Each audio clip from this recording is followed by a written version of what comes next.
Dios les bendiga, iglesia. Dios te bendiga, Naya.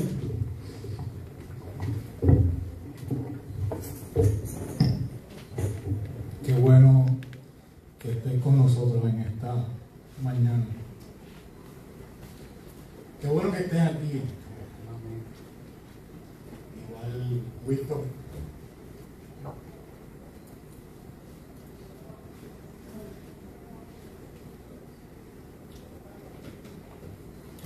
Acompáñenme a orar por esta familia. Póngase en pie. Si usted está ahí cerca de Naya, de Winston, siéntase en libertad de abrazarme mientras oramos. Padre, gracias. Dios de toda consolación. Oro por Naya, por Winston, por toda esta hermosa familia, los cuales están sufriendo hoy la separación momentánea de Lilian, pero con una esperanza viva en que en ti estamos seguros que nos volveremos a encontrar. Que sea tu paz sobre ellos, que el espíritu de toda consolación los llene en este tiempo. Y Señor, que se mantengan firmes y fuertes aún en medio de este tiempo tan oscuro que les ha tocado. Sabiendo, Dios, que tú eres Dios soberano y que aunque a nosotros nos parezca injusto, nos parezca difícil de asimilar, imposible de continuar, tus planes son más altos que los nuestros. Tú tienes algo y nos vas a sorprender. Así que gracias, Dios, porque hoy pueden estar aquí sabiendo que a quién más podemos ir sino a tú. En el nombre poderoso de Jesús oramos. Amén, amén. Y se quedan puestos en pie. Me acompañan a leer la palabra del Señor en Juan, continuamos en Juan, capítulo 6, y voy a estar leyendo los versos del 60 al 71. El Señor no me quiere dejar salir de ahí. Y hoy entiendo por qué. Así que si no la tienen la nueva versión internacional en su aplicación digital, puede acompañarnos siguiendo de la pantalla. Así que mientras sea posible, siempre trataré de tenerle la palabra puesta ahí. Juan 6, 60 al 71. Nueva versión internacional dice así, ya por título: muchos discípulos abandonan a Jesús. Sabemos que venimos en esta conversación del capítulo 6, donde Jesús está hablando de aquellos seguidores, para que tengamos más o menos el contexto de aquellos que no han seguido las predicaciones anteriores. Es esta conversación que se da luego de la alimentación de los 5,000. Jesús cruza al otro lado del mar de Tiberías, ¿verdad? Y llega allí y allá lo siguen, y esta conversación se da entre él y sus discípulos. Y entonces aquí estamos en el momento culminante, luego de haber Jesús explicado varias cosas que más adelante estaremos cayendo en ellas. Dice: al escucharlo, muchos de sus discípulos exclamaron: esta enseñanza es muy difícil. ¿Quién puede aceptarla? Jesús, muy consciente de que sus discípulos murmuraban por lo que había dicho, les reprochó: ¿esto les causa tropiezo? ¿Qué tal si vieran al Hijo del Hombre subir a donde antes estaba? El Espíritu da vida, la carne no vale nada. Sin embargo, hay algunos de ustedes que no creen. Es que Jesús conocía desde el principio quiénes eran los que no creían y quién era el que iba a traicionarlo. Así que añadió: por esto les dije que nadie puede venir a mí a menos que se lo haya concedido el Padre. Desde entonces muchos de sus discípulos le volvieron la espalda y ya no andaban con él. Así que Jesús le preguntó a los 12: ¿también ustedes quieren marcharse? Señor, contestó Simón Pedro, ¿a quién iremos? Tú tienes palabras de vida eterna. Y nosotros hemos creído y sabemos que tú eres el Santo de Dios. En la traducción del lenguaje actual, este mismo verso dice, ¿a quién seguiríamos, Señor? Solo tus palabras dan vida eterna. Nosotros hemos creído en ti y sabemos que tú eres el Hijo de Dios. El verso 70 dice, ¿no los he escogido yo a ustedes? Repuso Jesús. No obstante, uno de ustedes es un diablo. Se refería a Judas, hijo de Simón Iscariote, uno de los 12 que iba a traicionar. El Señor bendiga y añada bendición a su palabra. Se pueden sentar. Señor,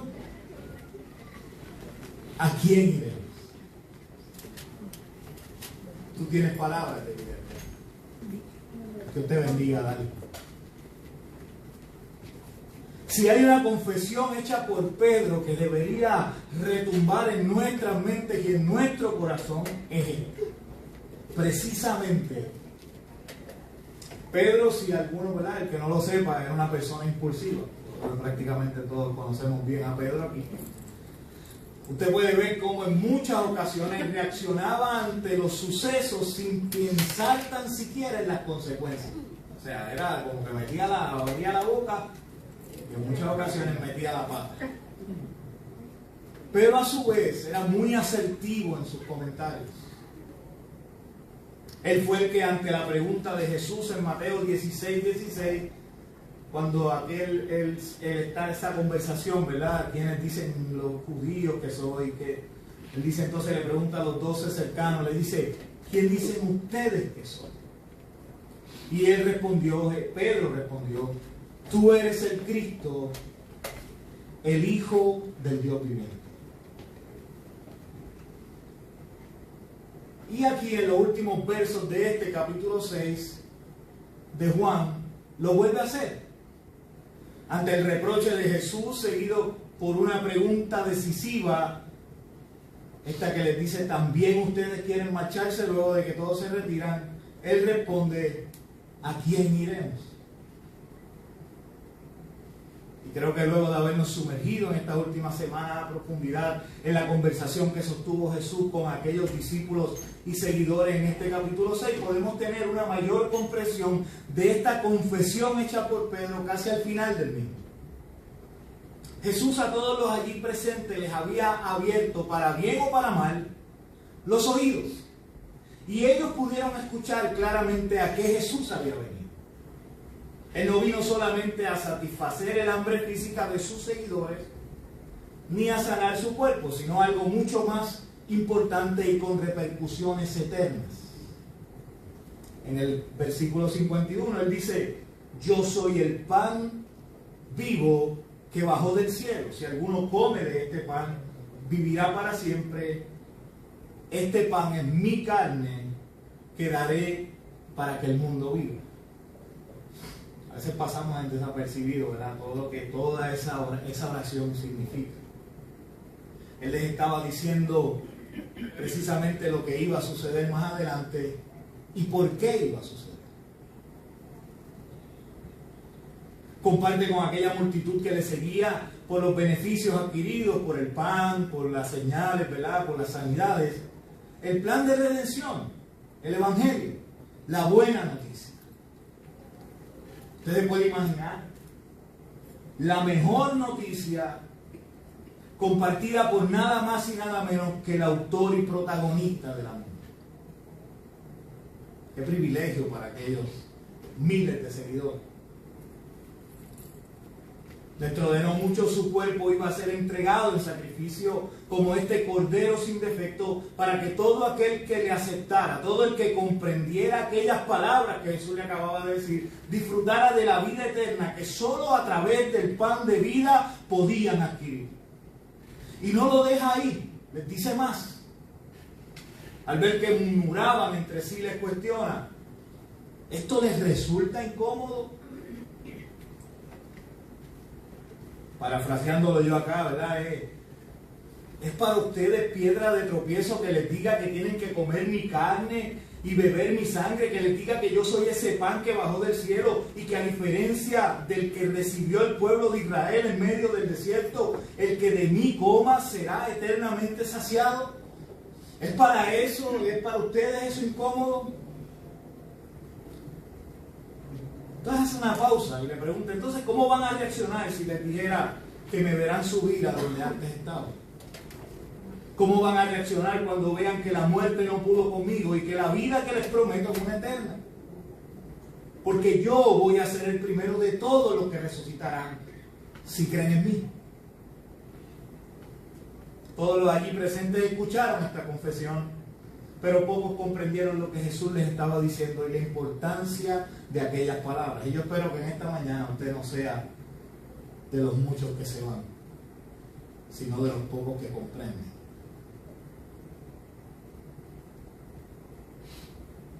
Es aquí donde muchos de los presentes se fueron, dejaron de seguir.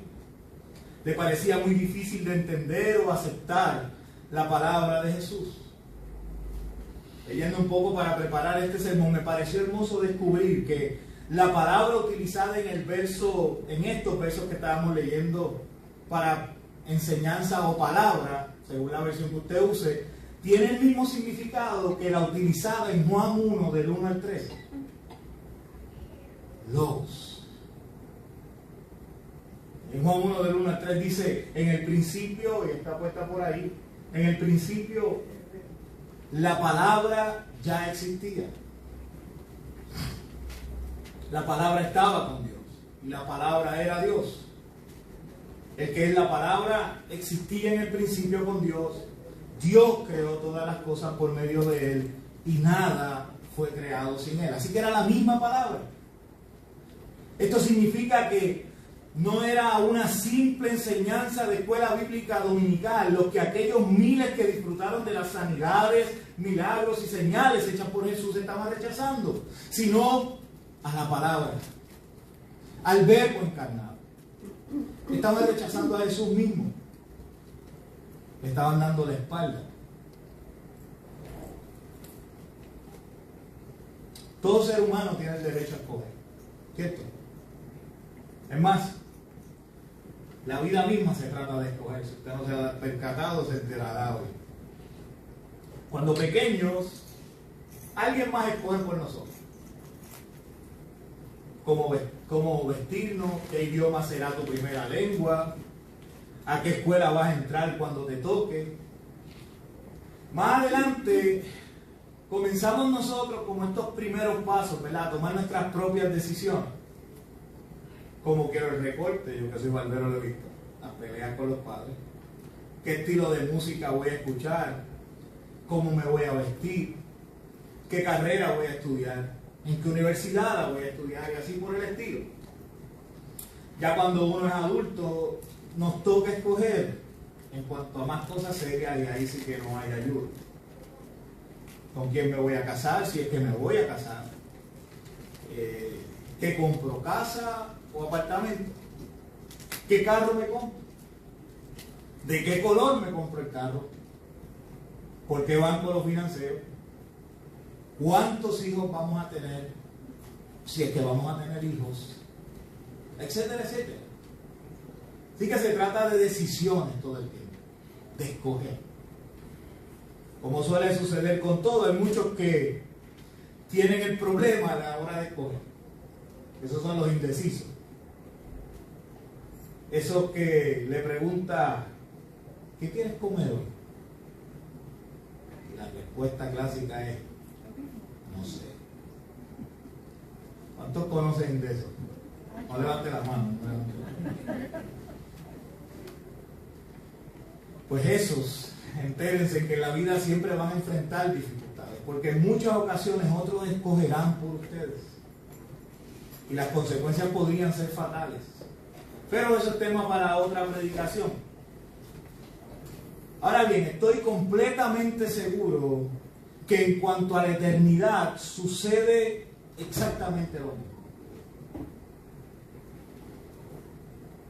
Nadie, escuche bien, Nadie de este lado del cielo parte sin la oportunidad de en algún momento de sus vidas exponerse al Evangelio, ser confrontado con la verdad y tener que tomar una decisión. Nadie. Así que todo en la vida se trata de tomar decisiones, de escoger entre una cosa o la otra. Aquella multitud en estos versos, luego de haber seguido a Jesús por meses o tal vez años a estas horas del juego, le llegó el momento de tomar la decisión. Y es que Jesús no pudo ser más claro en su argumento. Si usted lee el capítulo 6 completo se va a dar cuenta. Jesús les está diciendo: este es quien soy, a lo que he venido, y estas son las alternativas. O me tomas o me dejas. El creyente que ha decidido seguir a Cristo experimenta en el cambio, en el camino de la fe, estas encrucijadas, estas tomas de decisiones. Algunos lo llaman crisis de fe. Y se repiten una y otra vez según vamos caminando y creciendo en el Evangelio. Los que crecen, algunos se quedan estancados. Dificultades y situaciones que se nos ponen constantemente a prueba y en las que si no estamos firmes podríamos tomar muy malas decisiones. En Hechos 14 hay unos versos que mejor no podrían describir lo que yo entiendo que Dios quiere que usted comprenda en esta mañana. Y si usted no se acuerda de nada más de lo que yo le he predicado hasta ahora, escuche bien estos versos.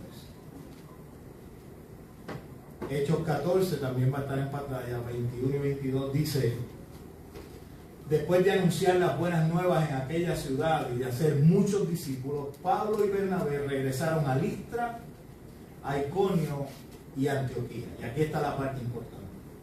Fortaleciendo a los discípulos y animándolos a perseverar en la fe. Es necesario pasar por muchas dificultades para entrar en el reino de Dios, les decía. Qué palabras de aliento, ¿cierto? Me encanta porque dice fortaleciéndolos y animándolos a perseverar en la fe, y el consejo que les da es necesario pasar por muchas dificultades para entrar en el reino de Dios. Pero ciertamente el camino de la fe es uno de constante sufrimiento. Pero ninguno de los sufrimientos que usted y yo vamos a enfrentar se podrán comparar con la gloria venidera, con las promesas de Dios. Ninguno. Yo nunca les voy a vender aquí un camino de rosas al cielo. No es bíblico, no es real, y si se lo están predicando en otro lado, lamento decirle que le están vendiendo un sueño.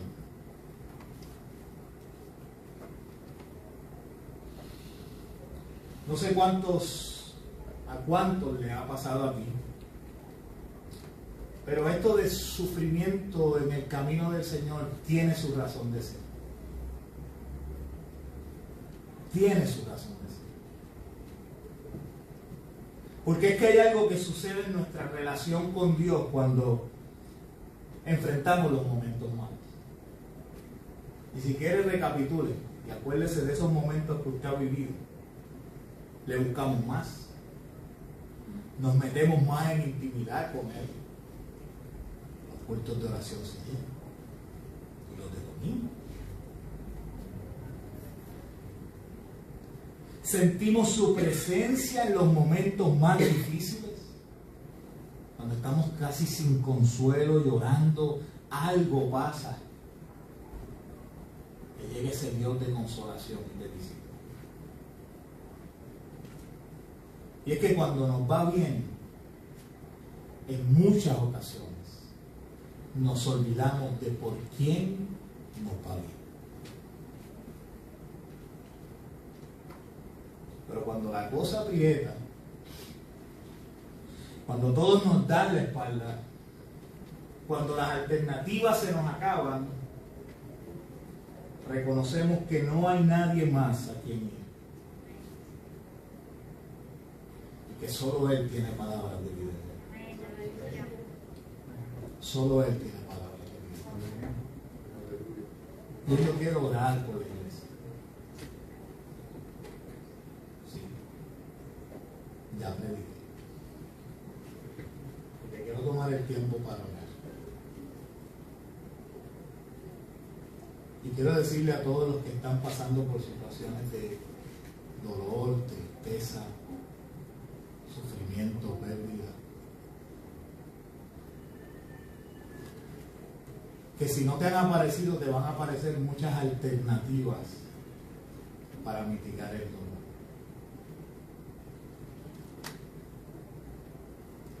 Pero solo Cristo tiene palabras de vida. No se trata de liberar la tensión, no se trata de secar las lágrimas en este momento, sino de entender que hay algo más, que hay eternidad, que nosotros, los que hemos decidido seguir a Cristo, tenemos al único que nos puede proveer vida eterna. Somos eternos. Esto se trata de vida o muerte, como bien decía Chela esta mañana. Solo hay dos caminos.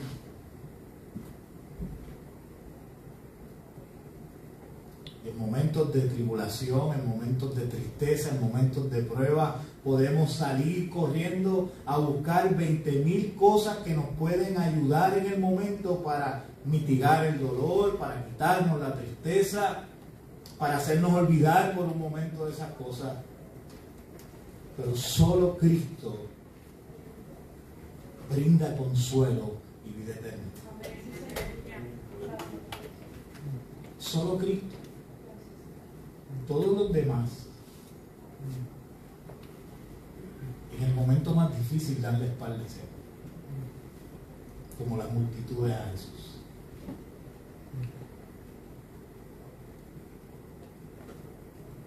Pero Él permanece.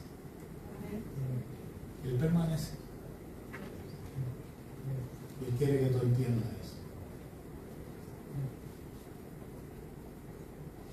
Quiere que tú entiendas que el sufrimiento va a ser parte de tu vida siempre que des el paso de fe. El Evangelio es sufrir. Porque vamos en contra de lo que es la corriente del mundo, de lo que es nuestra carne. Y constantemente estamos en contra y luchando contra algo que ya es costumbre. ¿Por qué? Porque vivimos en un mundo que corre como ese tren que va a las millas. Nosotros vamos en contra de ese tren. Es más, nosotros nos bajamos de ese tren. Y nada más que el mero bajarse de un tren a las millas, termina nuestro plan. Y va a haber resistencia. El mundo siempre va a presentar alternativas más fáciles, más llevables, no importando cuál sea la situación que estés enfrentando.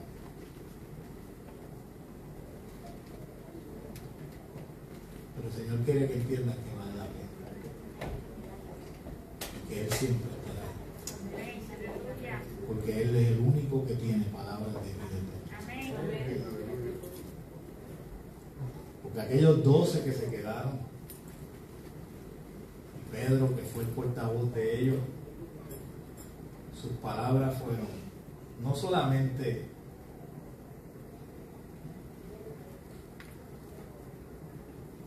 tú tienes palabras de vida eterna, sino que nosotros hemos creído y sabemos quién tú eres el Hijo de Dios. Entonces yo quisiera orar en esta mañana.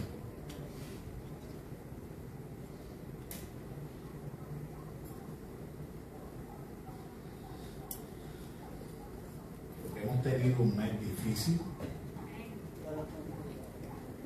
como iglesia y en particular los Alvarados como familia, pérdida tras pérdida, algunas pues, en el caso de Edwin, que hoy está Dali con nosotros, pues había una enfermedad, fue un proceso, y yo sé hasta cierto punto, ¿verdad? Uno se va preparando, siempre la muerte choca, pero uno se va preparando, y es algo, ¿verdad?, que es el curso natural de la vida. Uno se enferma, empieza a decaer, ve las altas, ve las bajas.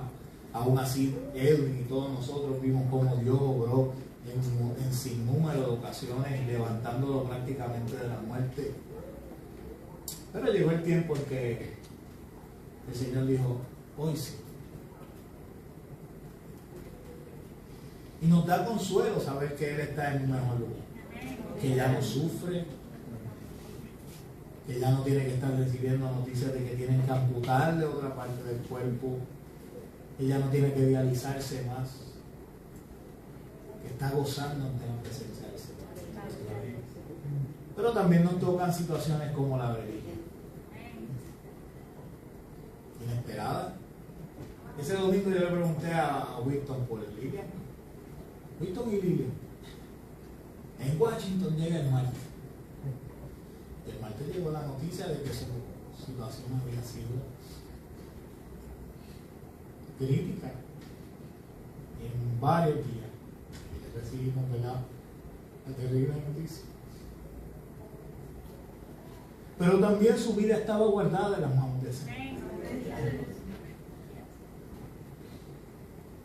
Y dice la palabra del Señor, y la he compartido con varios hermanos, y vuelvo y la leo. Isaías 57,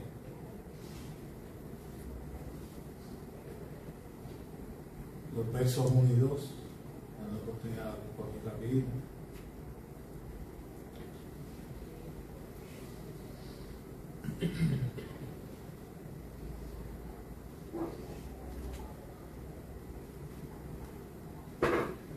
Isaías 57, los versos 1 y 2 dice: mueren los buenos, perecen los justos antes de tiempo, sin que nadie parezca preocuparse o preguntarse la razón.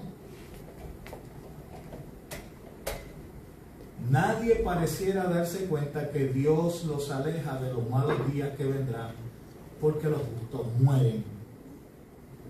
Que mueren descansarán en paz. Así que Dios decide llevarse a Lilian en este tiempo para evitarle los días malos. Porque los justos descansaremos en paz. Así que damos gloria a Dios porque el Señor cumplió con su voluntad soberana. Y habrá llanto, habrá tristeza, habrá sufrimiento, pero sobre todas esas cosas debería de perseverar en nosotros, en Cristo, en Naya, en toda la familia, los momentos más felices. Y sobre todas las cosas saber que su vida está guardada en la mano de Dios. Está allí presente. Nuestra hermana Amelia no está hoy, está en Estados Unidos, también por el fallecimiento de su nieto, 35 años, víctima de balas que salieron en esta guerra de ganga, una víctima inocente dejando huérfano a un bebé, ¿verdad? Nena, una nena, y dejando un montón de preguntas. Y oramos que si no había conocido al Señor, la misericordia del Señor haya llegado. Claro que sí. Pero ¿qué nos demuestra esto? Que no importa si estemos enfermos o en salud, somos frágiles y la muerte llega en cualquier momento. Pero Jesús dice que el que cree en mí, aunque muera, vivirá en él. Y Jesús promete.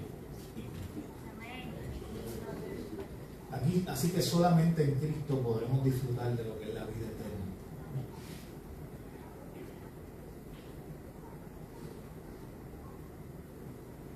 Quisiera orar,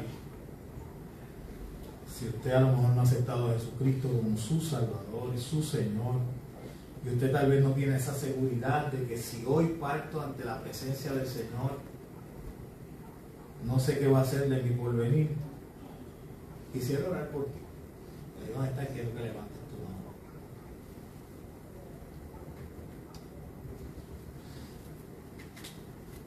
Dios te bendiga. Dios te bendiga. Dios te bendiga, Dios te bendiga. En Él estamos seguros. Y mis amados, Cristo viene ya. Puede que la muerte ¿verdad? Se nos asome primero. Pero Cristo viene ya. Así que pronto, muy pronto, estaremos todos disfrutando con aquellos que se nos han adelantado de una eternidad. Si creemos. Así que no entiendo más el llamado. Oro por las vidas que levantaron sus manos, dándole gracias a Dios. Padre, en el nombre poderoso de Jesús, te damos gracias por las vidas que han levantado sus manos, afirmando en quién han creído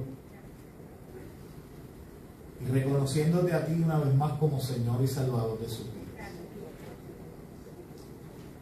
Padre, yo oro porque toda consolación sea sobre las vidas de cada uno de los hermanos de la iglesia. Y Señor, los que hoy han levantado su mano, que reciban tu Espíritu Santo, el Consolador por excelencia, que sean llenos de tu presencia y que ellos puedan disfrutar una paz que es inexplicable en medio del proceso que se avecina. Porque sí, sabemos que todavía este proceso de asimilar la pérdida no ha pasado. Así que yo oro, Dios, porque tu Espíritu Santo sea llenando a Naya, a Winston, a Nina, a Ani, a cada uno de los hermanos que están aquí, que sean fortalecidos por tu Espíritu. En el nombre poderoso de Jesús oro, Padre amado, para que seas tú secando toda lágrima y quitando el dolor que hay en el corazón de cada uno de ellos, por un gozo inexplicable, por la salvación que disfrutamos y la esperanza viva de que pronto estaremos todos en la eternidad contigo. Porque ¿a quién iremos si solo tú tienes palabras de vida eterna? En el nombre poderoso de Jesús oramos. Amén.